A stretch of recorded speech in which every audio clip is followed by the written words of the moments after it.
So as with this has happened many times over the last few years.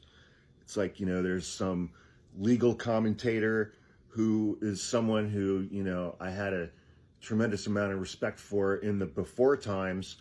And then Donald Trump came along, and then they went kind of MAGA, or they went full MAGA. And then I'm just like, damn it, that's a shame. One of those guys was Jonathan Turley, who, he's a law professor, I think, at George Washington University. I've followed that guy for 20 years. And then Trump came along, and then he turned into Mike Lindell with a law degree. It's just like, fuck, man, that's terrible. Another one of these guys was Glenn Greenwald, who way back in the day, over 20 years ago, I first became aware of Glenn Greenwald. He was a constitutional attorney, incredibly smart guy. And, it's like 9/11 happened, and then our government passed the Patriot Act. And he wrote a book about the Patriot Act and how terrible it is, for civil liberties and things like that. It's like, oh, look, we're giving away all of our constitutional rights, just handing them over. I read his book. It was a great book. But then he went MAGA. So, and he's on Fox News all the time. He's on these right-wing networks. And he was interviewed on Fox News this morning. And he was defending Mahmoud Khalil during that interview, the former Columbia student who is, I believe he's Algerian and he's of Palestinian descent, and he was one of the student leaders of the pro-Palestinian protests at Columbia University a week ago. The government arrested him and shipped him off to a jail cell in Louisiana. And he has not been charged with a crime. He has not been charged with a crime.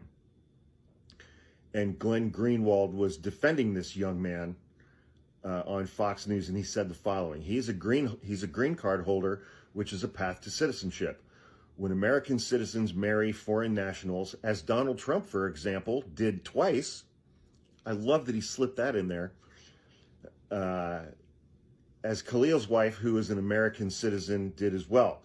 They get put on a path to permanent residence and citizenship.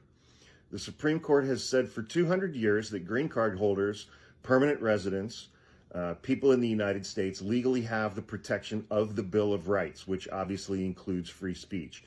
There is no evidence at all that he is a supporter of Hamas. These protest movements at Columbia and elsewhere were filled with Jewish students. That's true. Both of those things are true. At January 6th, and I've been a long advocate of the idea that liberals and Democrats wildly exaggerated it. It wasn't an insurrection in my view. It was a riot. But there were there were Trump supporters who violently beat up cops who used violence in order to occupy those buildings. I would never say that means anyone who's a Trump supporter or even anyone who was at that protest is guilty of the worst acts of others who were at that protest. The same thing applies to those student protests. So I think we've got to be careful to focus on the individual, not sweeping generalizations about what we think Arabs or Muslims are or what protesters are. Free speech, which the Trump movement has been saying they fervently believe in, only really matters if you stand up for the rights of those who you disagree with, who express the views that you hate the most. Trump supporters